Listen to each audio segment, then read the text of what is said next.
a great time of year, and I guess there's a certain times in your life where you look back at the summer months, and there are these memories. This next guest of mine, who also is closer than a sister.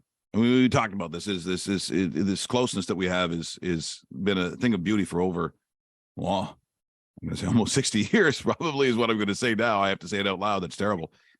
But for myself and Esther Herbert, who's about to join us, when we think of summer, our memories would be shared because the first thing that comes into my head, the town park, the pool, the tennis courts that you and I played on all the time, getting gum at that concession place that they used to have there, where you could get, all the junk that was, you find a quarter on the ground on Church Street. I am running to the park because I can get chocolate or gum. But the heat at the town pool, remember the heat of the concrete when you jump out of that freezing cold water. They said the pool was heated. I don't think it was ever heated. Maybe by body heat, by enough children jumping in there and whizzing in it. I don't know where the heat came from, but I don't know if it was heated. But then you get that feeling of lying on the hot concrete as your body basically sizzled in the sun. The town park was just so central for us growing up, wasn't it? Oh, it definitely was. I mean, it was a meeting place. It was something that was just, where you wanted to be, because that was the hot spot, so to speak. And, the pool was it, and the baseball diamond. And yes, finding that quarter was gold. So usually for me, it's a pixie stick. I don't know if anybody knows. That's right. Pixie stick. That's right. The pixie stick. Well, as I was mentioning to the audience here before you came on, because we've had chances to talk about mental illness, bipolar, all those kinds of things that we now talk more openly about. We are slightly more educated about it, but that doesn't mean that we have all the answers, nor is it something that is easily addressed. In fact, it's far from it, knowing that those that suffer from it, generally their first instinct probably is to hide it, which we have talked about why people have hidden it for so long. The other thing, and it came up in conversation the other day, was medication. And it's confusing for those of us who have not suffered from it, or maybe don't have those in our family that have an understanding of what that actually means, because there are some, again, who out of fear don't want to talk about medication or feel they can get by on their own without the medication. And as you've talked about many times, it took a long time in the correct diagnoses to really understand the weight of trying to get that cocktail or the balance of whatever it is addressed properly and with the correct diagnosis. But I don't think in any way, shape, or form condoning not being medicated or having medication seems to be a route for disaster. What would your response to be something like that? Well, Mike, Brandon, I want to say that medication to me saved my life. Getting that right cocktail took a long time with my doctor, sometimes too much, sometimes too little, a lot of side effects. So it took a long time to work that out. And it can be frustrating. And a lot of people give up at that particular stage. The other thing with my bipolar is that people feel that medication takes away, their wonderful, fanciful flights and their great creativity. They think that they're able to write ballads, or they're writing poetry, or they're writing hymns that people could sing. And, they have all of that. They're writing short stories. And then when they're medicated, that creativity to them goes away. So that is a huge deterrent for my particular disorder. They think to themselves, well, I don't want to be like this, so I will just either taper off, or worse yet, stop completely, because that's a very dangerous thing. If you are going to stop, you need to talk to your doctor, and they'll certainly try to talk you out of it, or whatever they suggest, or something else. But to cold turkey this is not a good idea. Now, for me personally, I have been on my medication since I was diagnosed in 2000. And for me, it's a lifeline. I can't stress enough that if I don't have my lithium, then my life is not going to be the same. The person that you see right here talking about mental illness, it would be a totally different person. And it would be quite scary for me and those around me, because you're out of control. For me, I'm in this parameters of highs and lows that I can function, I've been at my current position for almost 20 years. And that's pretty unheard of for people with a mental illness, let alone bipolar, because it's very, very difficult to hold on to positions like that. But I give the credit to, the medication, but you have to do so much more. And we could get into that. But I mean, you have to follow the regime, and you want to see your doctor, get blood work, do everything, exercise, do everything you possibly can to keep well. And a lot of people don't want to put in the effort, to be honest with you. Well, and that's a great point, is that, instead of just sitting here talking about that there's some magical pharmaceutical that you're going to take and then magically you're going to have this a perfect life, it really doesn't work like that. So for those that are entertaining what we've just talked about in terms of medication, I am sure that those even listening to this morning, if they have, well, maybe it's even children, maybe it could be a brother, sister, a partner, it could be a husband, father, whatever it happens to be, the first step, I'm sure, is absolutely horrifying for those who are very intimidated about what's coming next. So if you're addressing that person right now, if you're addressing these people listening who think, my teenage daughter falls into this category, but we've always been afraid about the journey, the road it will take to a sense of, and I can't use the word recovery. What is the word we use? What is the word we want to use in this case? What medication does for someone who's being diagnosed with mental illness? It's not recovery. What is it? A program? What are we saying? I say the word regime, program, healthy track, because you're going to start something that I think will save you in the long run. Now, there's a lot of things that, like I said at the beginning, that's very, very tough.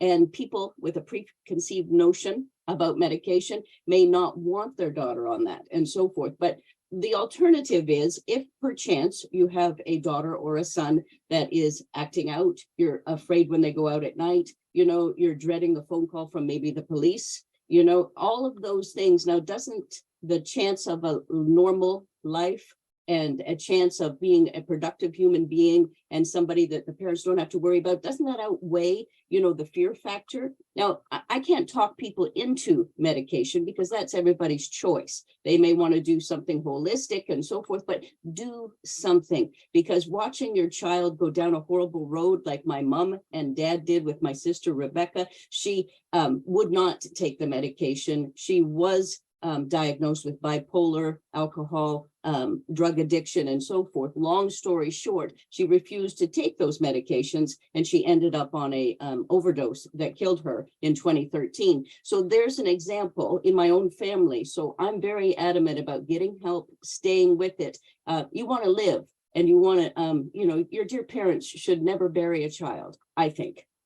Yeah, that is a very heavy story and a truthful one, but it's something I know that you do not shy away from, simply because in order to be effective in what you do and the message that you bring to people and different corporations, I should also say that as well, you have to be transparent in that way, or I know for you, it just isn't authentic, and it's not effective. So to talk about your sister, to talk about family, to talk about your own personal struggles that many people, including this guy, were shocked to hear some of the things that transpired in your life with me, not how I didn't know.